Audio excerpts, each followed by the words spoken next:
Hello and welcome back to the NFL Quick Talk podcast. As always, you can find us on YouTube and Spotify. Subscribe and follow. We are trying to get to 100 subs, so if you can subscribe now down below, it would be greatly appreciated, and I promise you will not be the last. And as advertised, we will be predicting and breaking down the four teams in the AFC West: the Raiders, Chargers, Broncos, and Chiefs. And stick around till the end for a special announcement for the channel. You won't want to miss it. But for now, let's get right into the predictions and breakdowns. And we will be moving to our first team, the Las Vegas Raiders. I have their overall roster at a B-. I'd like to first off say that the roster, in my opinion, is going to be much better than their record will show. They have a very tough schedule. We'll get to that in a few minutes.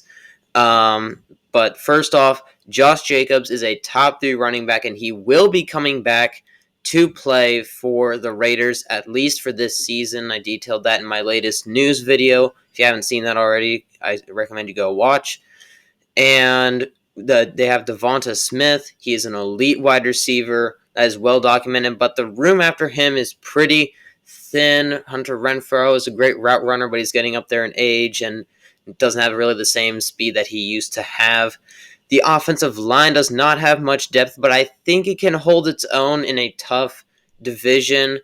I think that it'll be much better than people give them credit for. The D-line, on the other hand, is going to have a deadly combo for years to come with the addition of first-rounder Tyree Wilson, who comes off the edge. And they already have an established edge player, Maxx Crosby.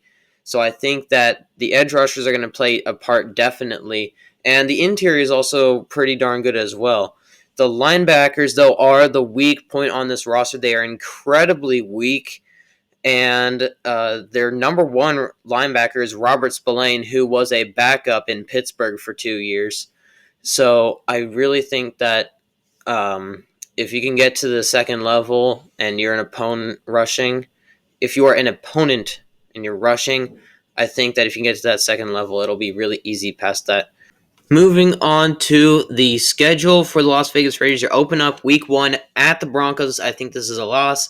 Week 2 at the Buffalo Bills. The Bills will have too much firepower to stop. I think you lose this game as well. Versus the Steelers, a game that I can see going back and forth, but I think you lose this game in a close fashion. At the Chargers in week 4, I think you lose this game as well. At home versus Green Bay and at home versus the Patriots. I have you guys losing both of these, but I do think that both those games are very winnable as well. So I could see the Raiders taking at least one of those 2 games. At the Chicago Bears in week 7, I think this is a loss again, but I think that it's a winnable game. At the Lions, I think this is a loss as well. Come home, play the New York Giants. I think this is a loss. Versus the Jets, I think you get your first win of the season in week 10. At the Dolphins and versus the Chiefs, I think both of these are losses going into the bye week 1-11. Coming out of the bye week, home versus the Vikings and home versus the Chargers. I think that both of these are losses. At the Chiefs, you lose this game, but you finish out at the Colts with a win, and versus the Broncos with a win to finish the season 3-14. Next team we have up is the Denver Broncos. I have their overall roster at a B. Sean Payton was an A+ hire for this team last year. Nathaniel Hackett did not perform up to par, and the team really struggled in the coaching department. Clock management was one of the main issues. This is all coaching stuff, and Sean Payton bringing in his staff that he wants, and I think that will really help out the Broncos' issues that they had last season. Again, Russell Wilson isn't getting any younger, so if he wants a second Super Bowl ring, it's going to have to come real soon, and I think hiring Sean Payton will help him toward that goal. Javonte Williams was set for a breakout season last year. He's a monster back, but then the injury happened, and he missed all of last season. I think it was the ACL, but he's coming back from that, and he looks awesome in preseason. And I think that he picks up right where he let off last season. and he has a monster year this year. The receivers, though, are pretty thin and suffered a hit with Tim Patrick's season-ending injury. Jerry Jeudy is still a really good player, but I think they really should add a wide receiver if they can at all. The defensive line, with Randy Gregory, shout out Husker alum, leading the way, should play decently well. I think that the D-line will play pretty well. The secondary is the real strength of the D and practically this whole team, if you think about it. Pat Surtain, the second, is a stud at corner. They've got great safeties. They got players all over the back end. So I really think that the cornerback and safeties, the secondary, are going to play really well this season. Moving on to the Broncos schedule, they're playing at home versus the Raiders in week 1. I think this is a win. Staying at home, playing Washington. I think you win here at Miami. First game, not at a high altitude. I think you lose this game in a shootout fashion. At Chicago in week 4, I think this is a win.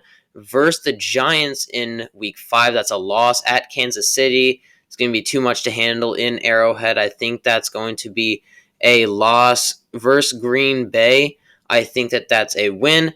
And then you lose the season series to Kansas City in week 8 with losing to them at home. Going into the bye week, 4-4, not in a bad shape at all. Coming off the bye week, get an extra week of practice, going to Buffalo on a Monday night. I think you get a statement win there. Coming home, playing Minnesota, though. I think Minnesota is going to be surprisingly good this year. I think this is a loss.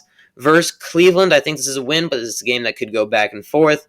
At Houston, I think this is going to be a definitive win. You're going to take 2 more road games, the Chargers and the Lions. I think these are both losses. Versus New England, coming back home, I think you win this game. Versus the Chargers, I think this is a win as well. But you drop your last game of the season at the Raiders to finish 9-8. Moving on to the Los Angeles Chargers, I have their overall roster at a B+. Let me start off by saying that I think Brandon Staley is a really good head coach. Some people have him as a great head coach. I think that he makes a lot of costly 4th down calls where he calls them to go for it, where it's at midfield, maybe even in minus territory. But that having been said, Austin Eckler is a really good running back, more of a all-purpose running back. I think that his production will go down this year as he gets older this year, hitting 30. But he's more of a Christian McCaffrey type back, catches a lot of passes out of the backfield. The receiver room has added really good depth. I love the addition of Quentin Johnson out of TCU in the first round. I cannot believe that the NFL let him slide to the Chargers. I think that was a great pick, and that will really help with players like Keenan Allen and Mike Williams. And it'll be really good to have Mike Williams healthy as well, both of those, and Keenan Allen as well. So I think that their wide receivers are going to be really good, and I think that Justin Herbert is going to have a lot of fun with these wide receivers. And Justin Palmer, I think his name is. Palmer, I just remember him from last season off the top of my head. He was not bad as well coming in off the bench. He will be really good as well.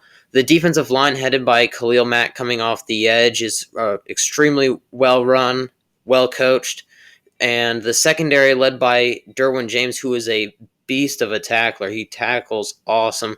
He doesn't have the greatest hands for a free safety like the Minkah Fitzpatricks of the world, but I think that he is a top 3 safety in the league, and I think that the secondary will perform really well this year. Going to the schedule, that's the best photo I could find online of the schedule. Week 1, versus the Dolphins, I think that's a win. At the Titans and at the Vikings, I think those are 2 losses, but games that you could probably still win. And then versus the Raiders in week 4, I think this will be a statement win. Going into the bye week, 2-2. Coming out of the bye week, you play at home versus the Cowboys. Getting that extra week of rest will really help contribute to this win.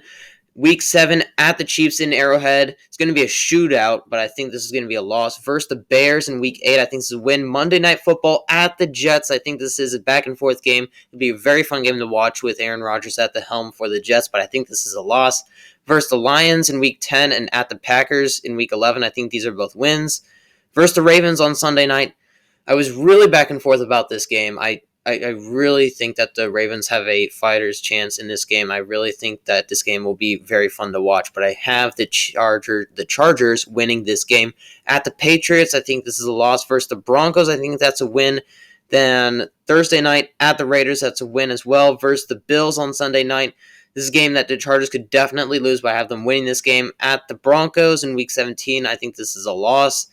And you finish up at home versus the Chiefs, a game that you could probably lose, but I think you win to go 11-6.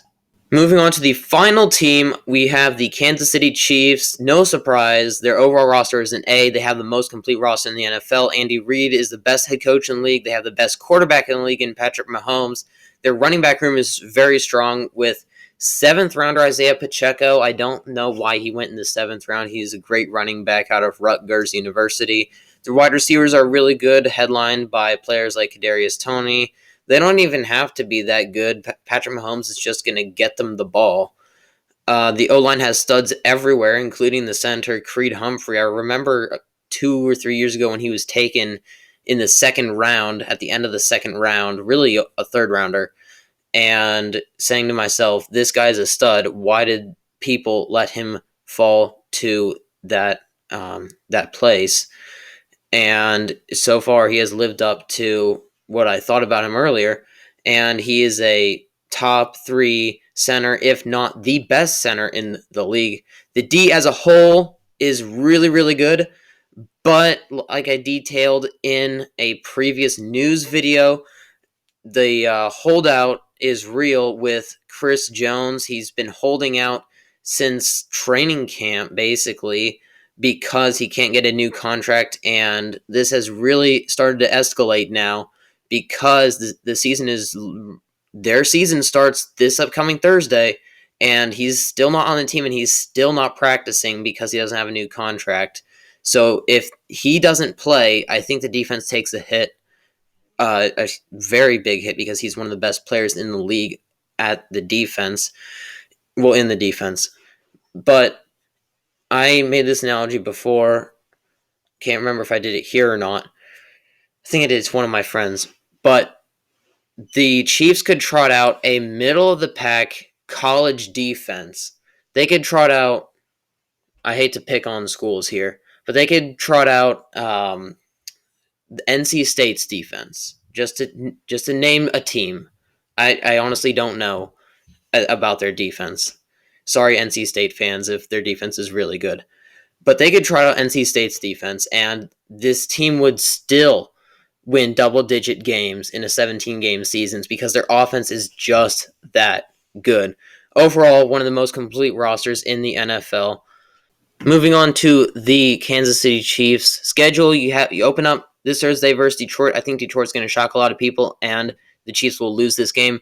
At Jacksonville versus Chicago, at the Jets, at the Vikings, all wins going into Week 6 versus Denver, versus the Chargers, at the Broncos, and versus Miami in Germany, all wins going into the bye week. 8-1. Coming out of the bye week, you're going to lose to Philadelphia on Monday night. At the Raiders, though, at the Packers, both of these are wins. Versus Buffalo and at New England, I think both these are going to be a loss. I think New England is going to upset them big time. No one's going to see that coming. Versus Las Vegas and versus Cincinnati, those are both wins. And then ending the season, losing to the Chargers, but still going 12-5.